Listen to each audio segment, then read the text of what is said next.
First at 9 this Thursday, the 8th of January 2026. Intense weather. Deep depression over Bay of Bengal likely to cross Sri Lanka tomorrow. Landslide red alerts extended. Rescue teams on standby, says the DMC. Burning concerns. Opposition urges President to probe substandard coal imports. Ministry assures no financial loss to government. Revisiting targets. Central Bank to review 2026 inflation target agreement with the government. Export relief. Sri Lankan apparel received tariff-free access to UK markets. Manufacturers permitted to source materials from anywhere in the world with zero UK tariffs. Kalin baby soap rupial 90කට. Kalin baby podi හැමෝටමයි. This is Derana First at 9. Live from Studio 24 in Colombo. Good evening and welcome to First at 9 on Derana News Channel, Sri Lanka's most trusted news source. I'm Tatyara Naika, joining you live with the latest in Sri Lanka and around the world. We begin with your top story. The low pressure area over the Bay of Bengal, southeast of Sri Lanka, intensified into a deep depression early today. The Department of Meteorology says the depression is likely to cross the island by tomorrow afternoon, but the possibility of it developing into a cyclone remains minimal. However, heavy rainfall exceeding 150 millimeters and strengthening winds are expected in many areas tomorrow. The Department of Meteorology says the low-pressure system over the Bay of Bengal to the southeast of Sri Lanka has intensified into a deep depression as of this morning. By 10 a.m. the system was located approximately 300 kilometers southeast of Pothuwil. The Met Department forecasts that the deep depression could make landfall along the Sri Lankan coast between Hambantota and Kalmune between 5:30 and 11:30 p.m. tomorrow. As a result, rainfall is expected to increase from tomorrow, with some areas in the eastern, over, central, northern and north central provinces likely to receive heavy showers exceeding 150 millimeters. Several other parts of the country may experience rainfall of up to 100 millimeters. In this context, a government media conference was convened today on the management of potential disaster situations. According to our analysis, the chances of this system developing into a cyclone are minimal.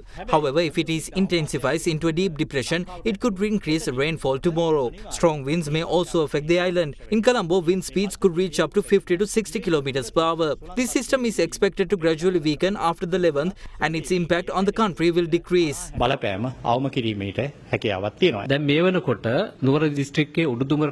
evacuation notices have been issued for the Ududumbara division in Kandy and the Nidladnahena and Walapane divisions in Nuwara. Level 2 landslide advisories have been issued for the Kamdekatiya division in Badulla, Vilgamu division in Matale, Maturata and Hangurankada divisions in Nuwara. Over 15,000 families facing high-risk situations have been identified, with relevant information being shared with local authorities. Residents in high-risk areas should be aware that the danger could manifest at any time and must evacuate immediately if necessary. The Disaster Management Centre has taken all necessary precautions in the event of a sudden disaster. The 117 emergency hotline is operational. The Emergency Disaster Operation Room is fully prepared. Rescue teams, including 80 from the Sri Lanka Army, 16 from the Navy and 66 from the Air Force, are on standby. Appropriate transportation, including aerial support, is ready to assist affected citizens. All institutions involved in disaster management are prepared to respond effectively. Due to the impact of the deep depression, several parts of the island, including Ampara and Batticaloa, have been experiencing continuous rainfall since last night.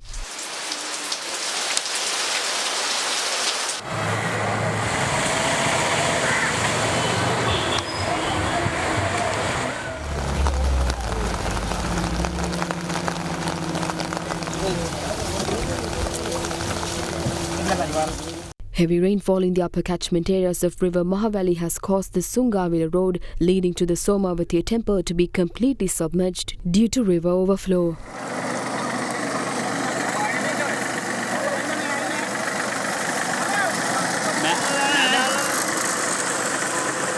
Traffic along the road has been suspended and police request that the public use alternative routes when travelling to Somavati. Spill gates of several reservoirs across the country have been opened in view of the heavy downpours.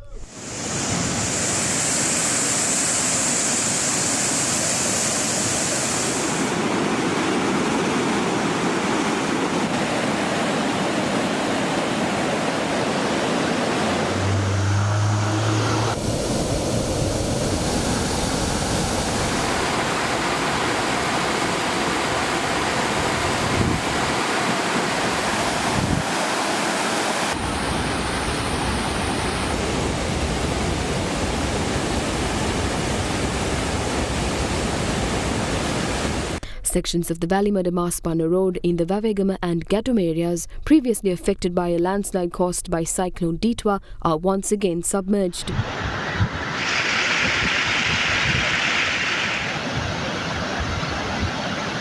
Vehicles were seen travelling along the road despite the dangerous conditions.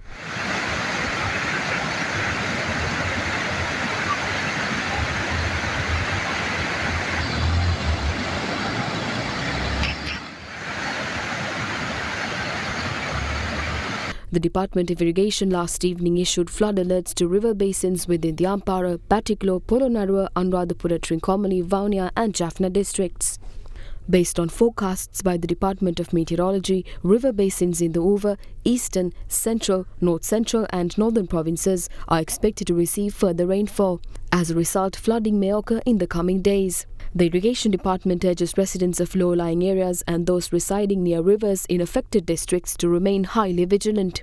The Mahaweli Authority of Sri Lanka states that reservoirs including Victoria, Randanigala and Rantambe may reach capacity depending on rainfall received in their surrounding areas. If rain continues, the Randanigala reservoir may open its spill gates, increasing the water level of River Mahaweli. The authority also noted that with continuous rainfall, an overflow of the Victoria reservoir would further increase the volume of water released into River Mahaweli via the mini Payanikat. Rough sea conditions with strong winds were observed in the eastern and southern sea areas this morning.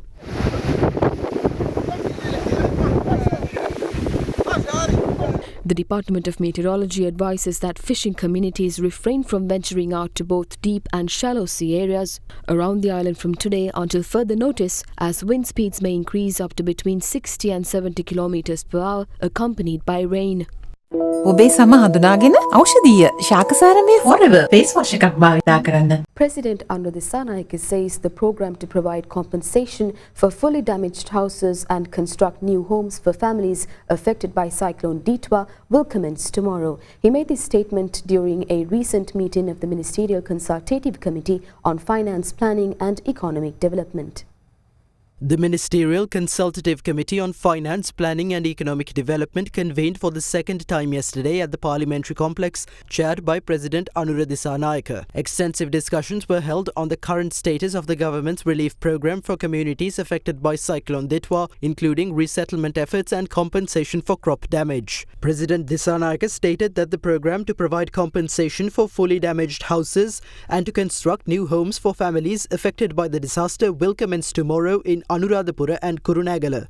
The President noted that instructions have been issued to the Department of Agriculture and the Agrarian Development Department to expedite the payment of compensation based on accurate data collection and verified statistics. The loan scheme for small and medium-scale entrepreneurs affected by the disaster was also reviewed. The President emphasized the need to engage with banks and implement an awareness program to inform the business community on access to these loan facilities. He further stressed that post-disaster recovery efforts should not merely restore livelihoods to their previous state, but aim to elevate the living standards of affected communities beyond pre-disaster levels. The Ministerial Consultative Committee on Defence also convened yesterday under the patronage of the President. It was noted that positive steps have been taken to address several proposals submitted by various parties, particularly concerning the release of land in the northern province, the reopening of roads and the continuation of school activities. Special attention was given to the issue of coastal erosion affecting lands near the Oluville harbour in the Ampara district. The President stated that the Ministry of Fisheries, Aquatic and Ocean Resources has been instructed to conduct a new feasibility study with the assistance of the National Aquatic Resources Research and Development Agency to assess viable options for the effective utilisation of the harbour. Additionally, discussions focused on the welfare of members of the security forces, the deployment of additional personnel to United Nations peacekeeping missions and urgent measures to strengthen Sri Lanka's helicopter fleet. The United States announces it will provide 10 TH-57 helicopters to the Sri Lanka Air Force with delivery expected early this year. In a post on X, ongoing US Ambassador to Sri Lanka Julie Chung stated that the helicopters will be transferred under the Excess Defence Articles program. Ambassador Chung added that the 10 helicopters will support the Sri Lanka Air Force by enhancing its fleet and pilot training for more effective disaster response.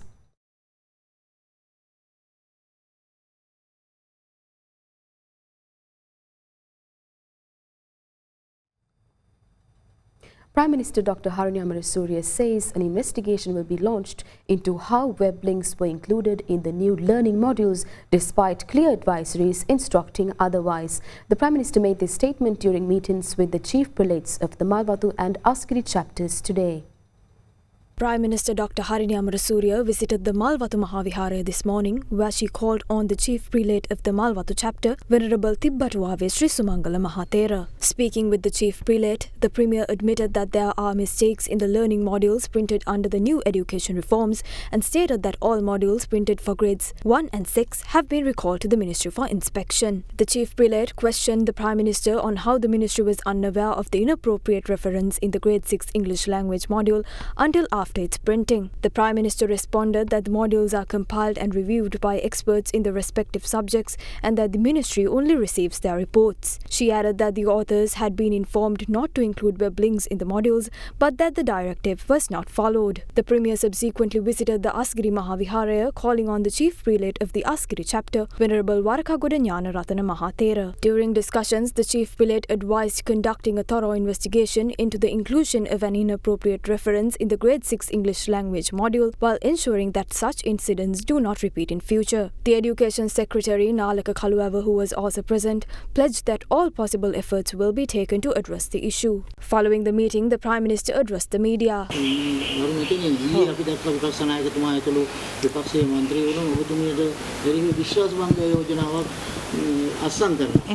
විශ්වාස භංගයක පරාජය වෙනවනේ කොහොම වුණත් අපි දන්නවා විපක්ෂ කණ්ඩායම් වලට තියෙන්නේ මේ දරුවන්ට යන අධ්‍යාපනය පිළිබඳ හැඟීමක් නෙවෙයි මේ වෙච්ච වැරද්ද පාවිච්චි කළා කොහොමද ඔවුන්ට වාසියක් ගන්න කියන එක තමයි උන් හදන්නේ. The advanced level examination papers, which were postponed in the wake of Cyclone Ditwa, will be held from the 12th to the 20th of January. Commissioner General of Examinations Indika Lienege said candidates whose identity documents were destroyed or displaced during the weather-induced disaster can present photographs certified by relevant officials as proof of identity to sit for the examination. Meanwhile, General Information Technology examination for grade 12 students will be held on the 11th of January. Candidates whose printed applications have been misplaced can download them from the official website of the Department of Examinations.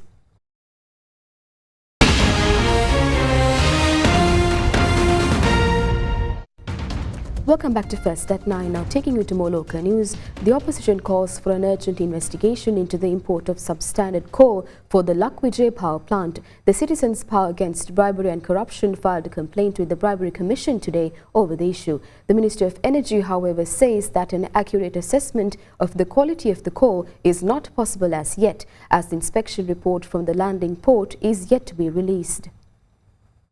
Following a statement by Sri Lanka's Potujana Peruman MP D.V. Chanaka regarding a loss of 10 billion rupees due to the import of substandard coal for the Lakwijay power plant, the Citizens Power Against Bribery and Corruption filed a complaint with the Bribery Commission today requesting an immediate investigation into the matter. Meanwhile, Samaki Jana Balawege MP Ajit P. Pereira also addressed the issue in Parliament today, highlighting the concerns over the import of the questionable coal. With this issue coming to light, we observe that procurement requirements have been violated to benefit a particular company. Unusual activities are evident. Corruption appears to have taken place, but the question remains, who is responsible? Is it the minister, the officials, or all of them? The government, which vowed to fight corruption, has committed a major fraud in the highest bidding tender. Former Minister of Power and Energy Patali Champika Ranawaka called for an immediate presidential investigation into the alleged irregularities.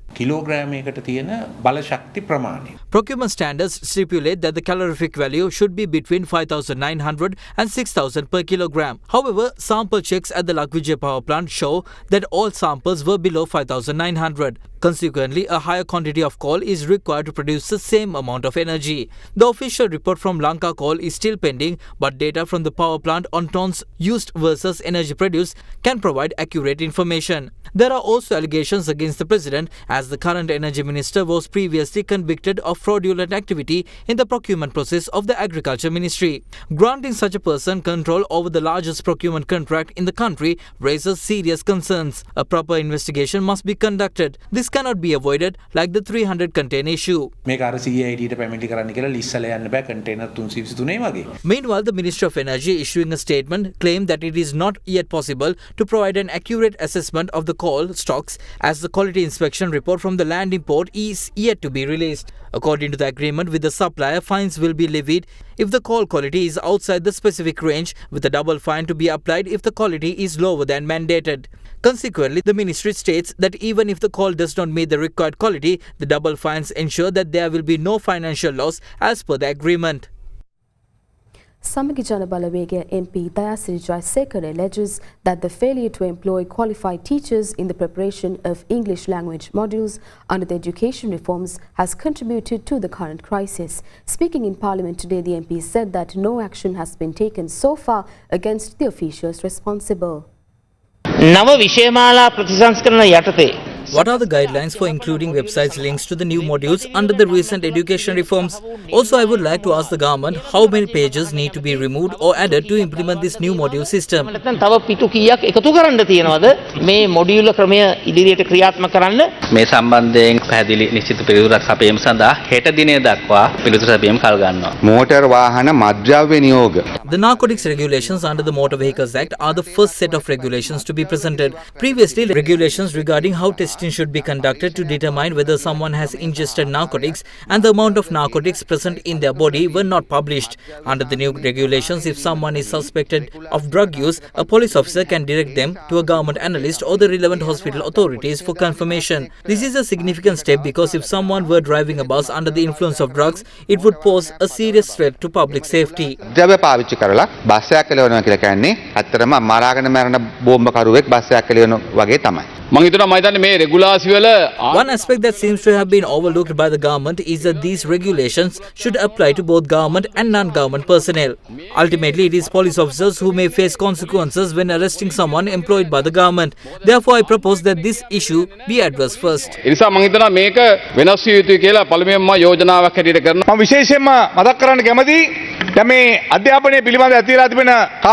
Regarding the education issue, the position of head of the English department has been vacant since 2021. Since 2013, the department has been advised by Dr. Darshana Samarveera, who despite not being qualified for the deputy director position, has overseen all the English modules. He has recruited some teachers from Anuradhapura to assist with the work. There are still many errors in the English modules. If the modules have been developed with a qualified team of teachers, this issue could have been avoided. Additionally, no investigation into Dr. Darshana Samarveera has been conducted yet. He is a member of the NPP and his daughter also contested for the Pannala Pradesh Sabha. Sarvajanabala leader MP Dilip Jayavira questions the president on who is responsible for the delay in nominating a suitable candidate for the vacant position of Auditor General. He made this inquiry during a joint press conference convened by the opposition at Parliament regarding the issue. There has been no Auditor General in the country for over a month. Anura Dissanayake, who previously spoke against corruption alongside us in the Committee on Public Enterprises, is now the president. Today, he himself is attempting to appoint one of his associates to the position. This is disgraceful. I do not understand the president's issue with Dharmapriya Gammampila, who was appointed acting Auditor General. Perhaps he is intimidated by the name Gammampila. Because there is no Auditor General, neither the Committee on Public Enterprises nor the Committee on Public Accounts can convene. Parliament, the Auditor General's department and auditing activities have also come to a halt. Many fraudulent activities of this government are being revealed now. To prevent further occurrences, the position of Auditor General is crucial. We must ask whether this government is attempting to become the most corrupt administration in the country's history. A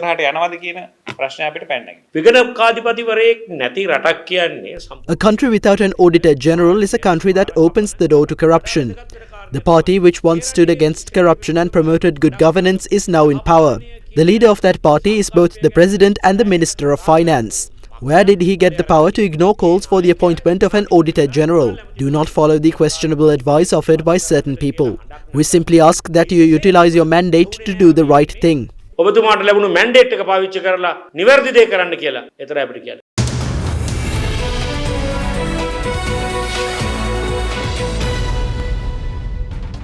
Welcome back. Now taking you to business news, Central Bank Governor Dr. Nandalal Veerasinghe says the financial regulator will review its agreement with the government on the inflation target this year, having maintained inflation below the previous target of 5%. Announcing the policy agenda for 2026 and beyond, Governor Veerasinghe added that the central bank will introduce a benchmark intraday reference exchange rate this year to enhance transparency in the foreign exchange market.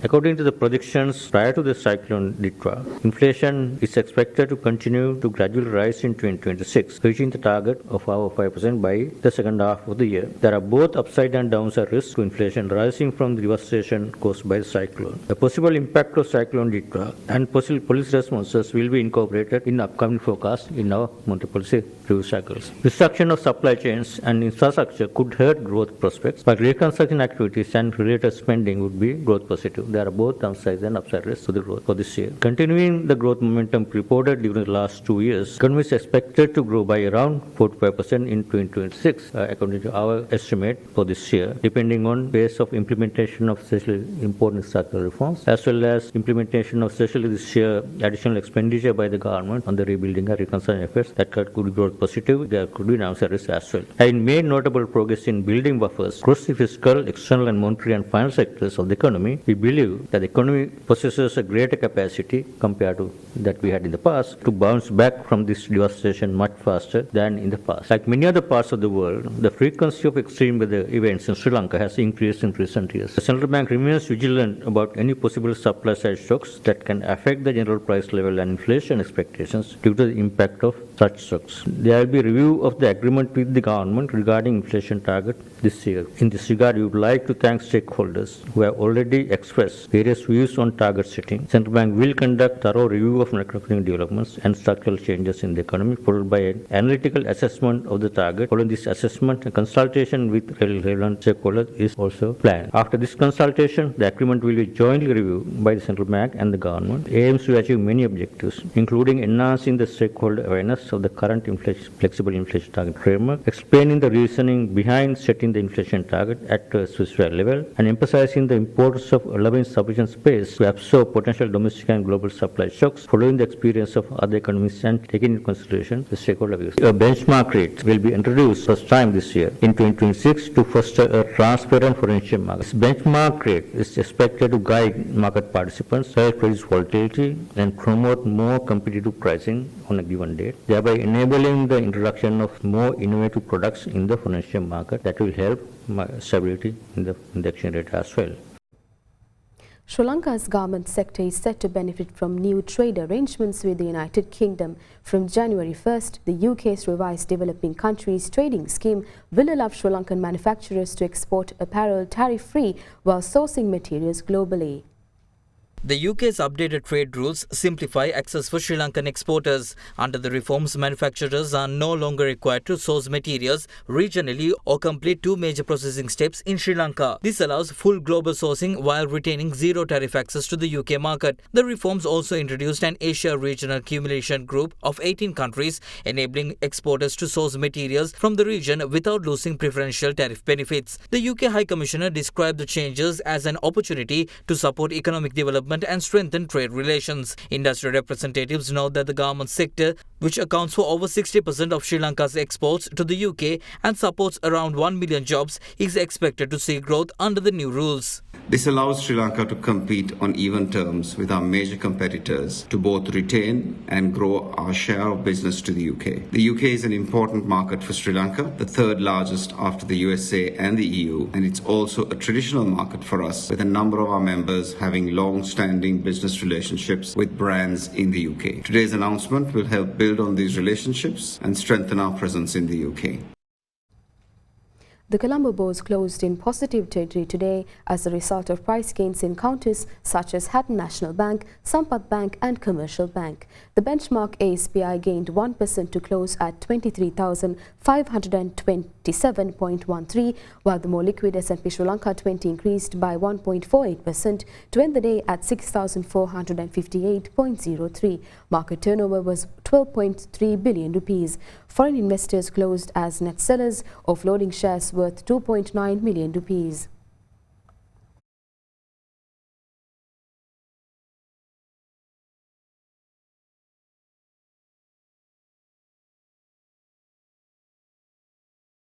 That's all for tonight from First at 9. Thank you for joining. Stay safe and have a great night.